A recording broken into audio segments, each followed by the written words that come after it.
Tuhan, kami ingin sama-sama memuji dan menyembah Engkau Tuhan. Kiranya Engkau memberkati dari awal sampai akhir Tuhan. Terima kasih Tuhan, amin. Kita akan masih memuji nama Tuhan sekali lagi dengan Jalan Serta Yesus.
Shalom adik-adik yang dikasihi Tuhan.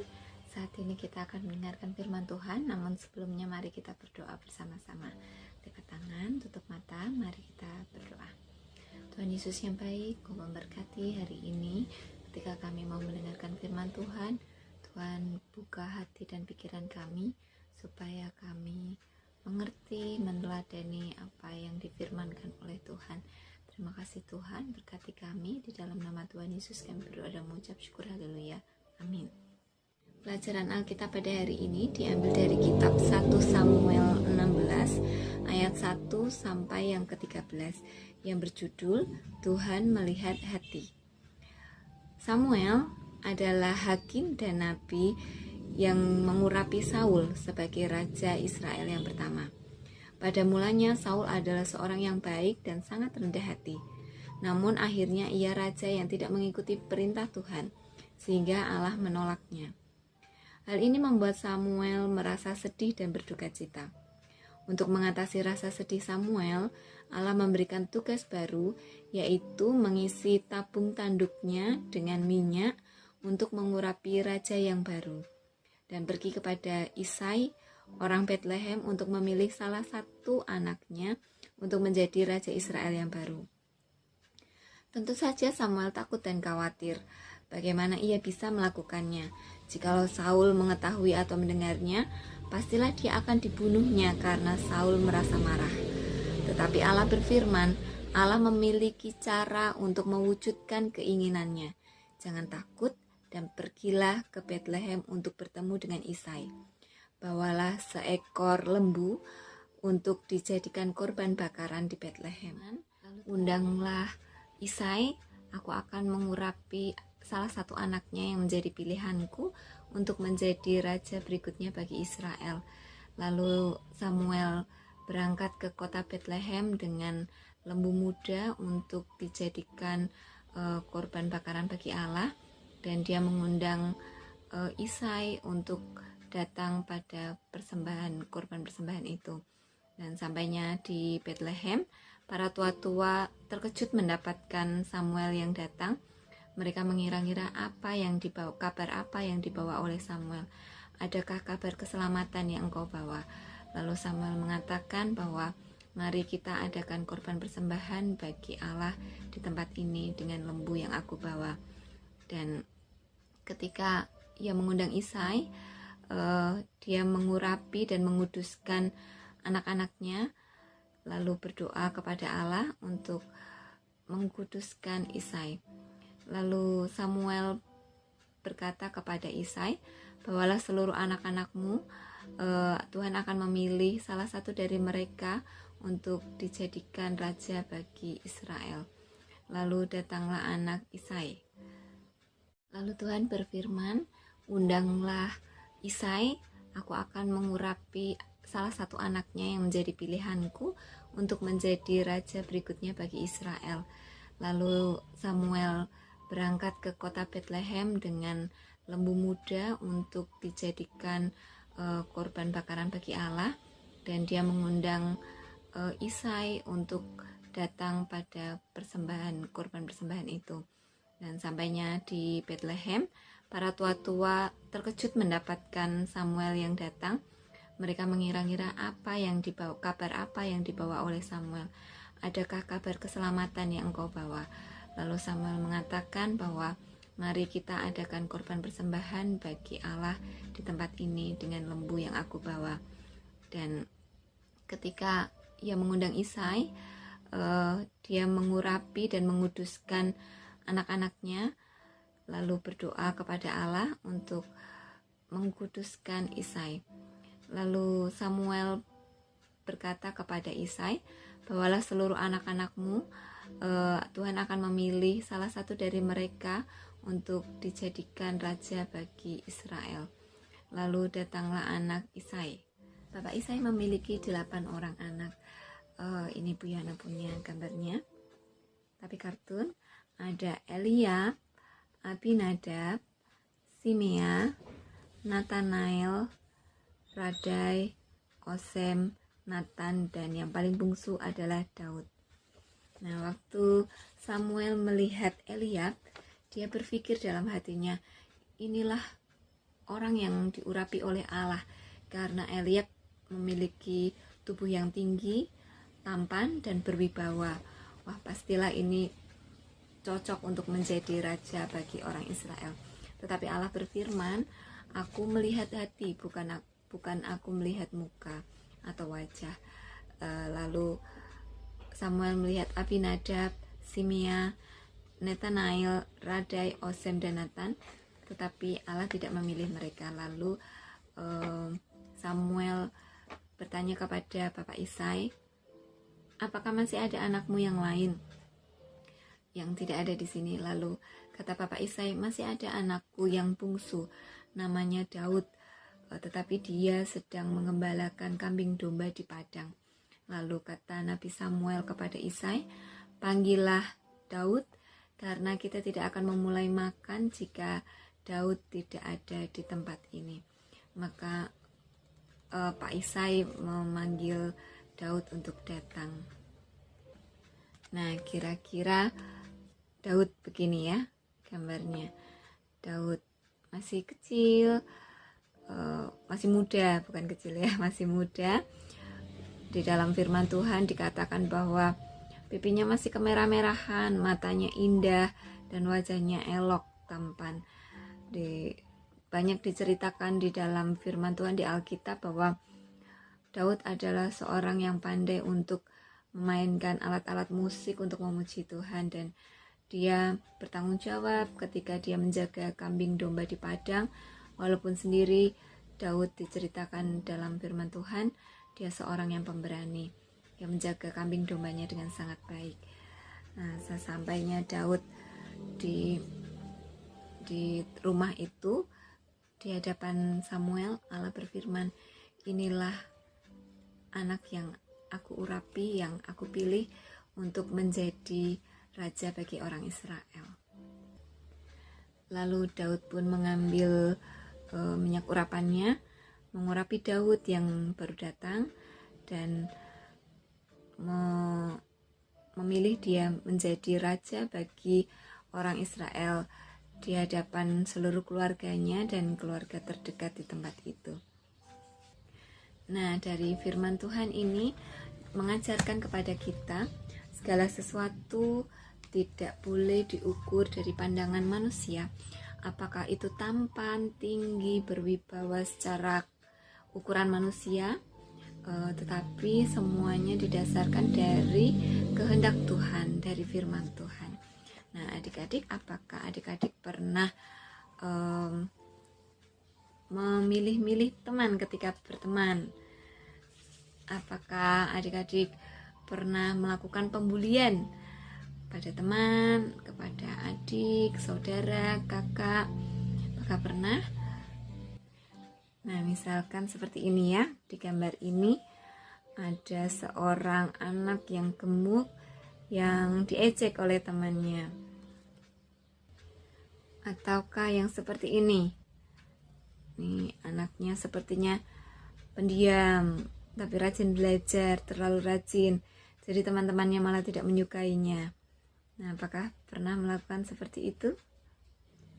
Tapi firman Tuhan mengajarkan kepada kita ketika kita berteman, bergaul, kita tidak boleh membedakan warna kulit, bentuk tubuh, wajah, kepandaian, apakah dia pintar atau dia nggak pintar, karena semua anak diciptakan Tuhan dengan kepandaiannya masing-masing. Kita tidak boleh menilai seseorang dari wajah mereka, dari apa yang mereka pakai. Sekarang Bu Yohana mau tanya, apakah keren itu menurut adik-adik seperti apa? Apakah seperti ini? Wah, ini ya. Pakaiannya keren, pakai kacamata, sepatunya bagus. Ataukah yang perempuan seperti ini? Anak yang keren itu yang bisa diajak berteman, yang kita cari temannya adalah yang gaul ya. Apakah yang seperti ini? Tentu saja bukan, karena Tuhan mengajarkan kita berteman, bergaul, belajar bersama dengan siapapun yang ada di sekitar kita. Nah, Tuhan mengasihi setiap anak dengan setiap bakat yang sudah diberikan Tuhan. Seperti Daud dipilih Tuhan, masih kecil, masih muda, dia anak yang tulus, yang polos, tetapi Tuhan memilih dia karena Tuhan melihat hati Daud yang pemberani, yang tulus, dan Tuhan melihat bahwa Daud layak dan pasti bisa untuk menjadi raja orang Israel. Nah, begitu firman Tuhan kali ini. Tuhanku melihat hati, dan ayat hafalannya diambil dari 1 Samuel 16 ayat 7b. Tuhan melihat hati. Katanya hanya itu. Tuhan melihat hati. 1 Samuel 16 ayat 7b. Nah, firman Tuhan sampai di sini. Kiranya kita dapat meneladani apa yang sudah disampaikan, apa yang terjadi kepada Daud, dan apa yang dialami oleh Samuel, dan firman Tuhan yang sudah disampaikan. Saat ini kita akan berdoa bersama mengakhiri cerita teladan pada pagi hari ini. Mari kita berdoa. Tuhan Yesus, yang baik, kami mengucap syukur atas firman Tuhan. Engkau memberkati kami, Engkau menjadikan kami anak-anak yang memiliki hati yang tulus, hati yang taat, menjadi anak-anak yang setia. Dan Engkau melihat hati kami Tuhan, ketika orang lain menganggap kami kecil, kami percaya Tuhan melihat kami menjadi anak-anak yang berharga. Berkati kami Tuhan, hanya di dalam nama Tuhan Yesus Kristus kami berdoa dan mengucap syukur. Haleluya, amin. Sampai jumpa lagi, Tuhan Yesus memberkati. Halo adik-adik semuanya, kita hari ini mau bikin prakarya. Nah, bahannya cukup simpel aja, kalian tinggal siapin gunting, lem, dan kertas origami. Kalian bisa temuin kan? Yuk cari dulu bahannya ya. Oh iya, lebih baik lagi kalau misalnya kalian punya cutter, lebih baik pakai cutter ya, biar rapi. Oke, pertama-tama kita lipat dulu kertas origaminya jadi bentuk segitiga kayak gini. Habis itu kita bagi dua, pakai cutter atau gunting. Lalu yang tadi sudah dibagi dua, kita bagi dua lagi. Jadi ada dua segitiga kecil-kecil. Itu nanti buat sayap burungnya. Lalu siapin kertas. Kalau misalnya nggak punya kertas lipat yang besar, pakai kertas biasa juga nggak apa-apa. Pakai kertas putih, gunting persegi panjang seperti pada video ini. Nah, itu dilipat dua ya, terus mengapit sayapnya tadi, segitiga tadi ya. Lalu langkah selanjutnya kalian juga bikin kakinya ya. Ukurannya kecil aja, persegi panjang, tapi kira-kira untuk kakinya ya, seperti pada gambar berikut. Nah, itu panjang, terus dilipat jadi dua. Jadi ujung kakinya nanti ditempelin ke sayapnya. Jadi kayak video berikut ini. Nah, yang gak kalah penting, kalian juga akan bikin kepalanya. Nah, kepala burung ini kalian tinggal buat lingkaran sesuai selera sih, mau besar apa kecil, tapi kecil aja, gak apa-apa, kecil aja lingkaran. Terus nanti kalian bisa gambar matanya pakai ballpoint atau spidol. Digambar aja ya biar simple. Nah, digambar jadi mata gitu. Jadi nanti ada matanya.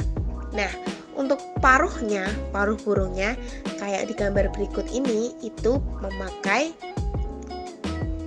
kertas lipat. Nanti kalian gunting kayak segitiga gitu. Nah, gitu ya adik-adik. Selamat mencoba. Teman-teman, sampai di sini dulu ya. Jangan lupa prakaryakan. Sampai jumpa minggu depan. Tuhan Yesus memberkati.